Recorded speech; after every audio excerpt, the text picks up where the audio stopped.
Hello, everybody. I'm Jackie K. Cooper, and it's Thursday, and this means it's Tell Me a Story Thursday. And that's when I read stories from my previous books. My new book, The Wisdom of Winter, is on sale now. Get it at any of your bookstores, Amazon, whatever way you want to get it, but get it. And it's my 8th book, and I'm reading a story today from my first book, Journey of a Gentle Southern Man. And this chapter is titled, He's a True Fan of Electric Fans. You've heard the song, Me and My Shadow. Well, my theme song has always been Me and My Fan.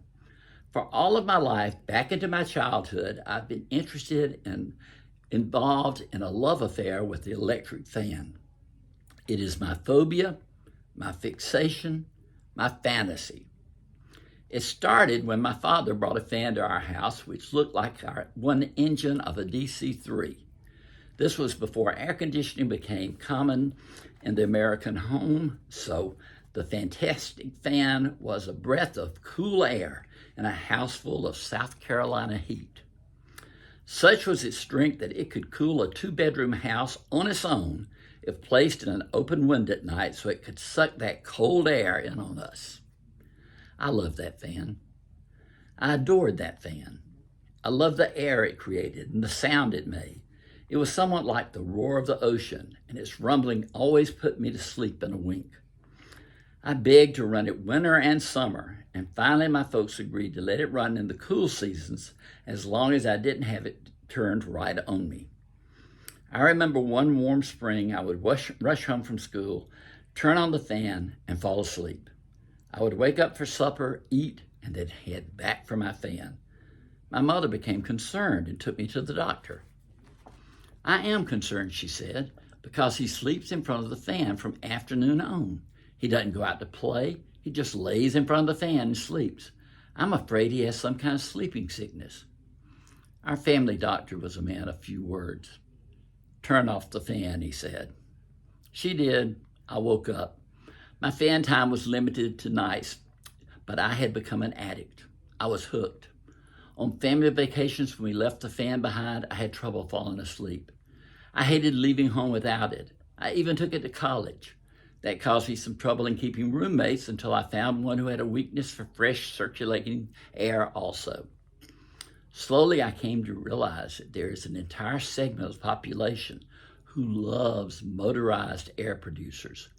One time, when I was in service, I was sent to Washington, D.C. for training. It was in the dead of winter. Snow covered the ground. I had driven up from Georgia and then thus had my fan in the trunk. Upon being assigned a room, I immediately unpacked and placed my fan in a pivotal place.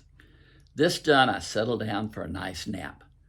I'd only been asleep a few minutes when a strange sound awakened me.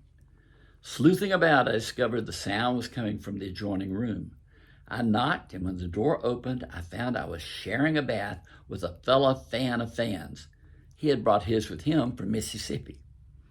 My days of whirring blades were drawing to a close as I found myself falling in love with the Florida girl. We had a lot in common, but not our love of fans. It was time to put away one love for the sake of another. The fan went into the closet. Still, life goes on, and what goes round comes down. This age of air conditioning settled over America.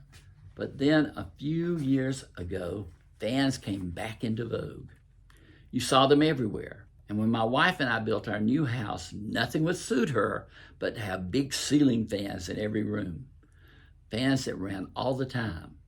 Put the switch one way and they could cool your house in summer. Flip that switch and they circulated the air and warmed your house in winter.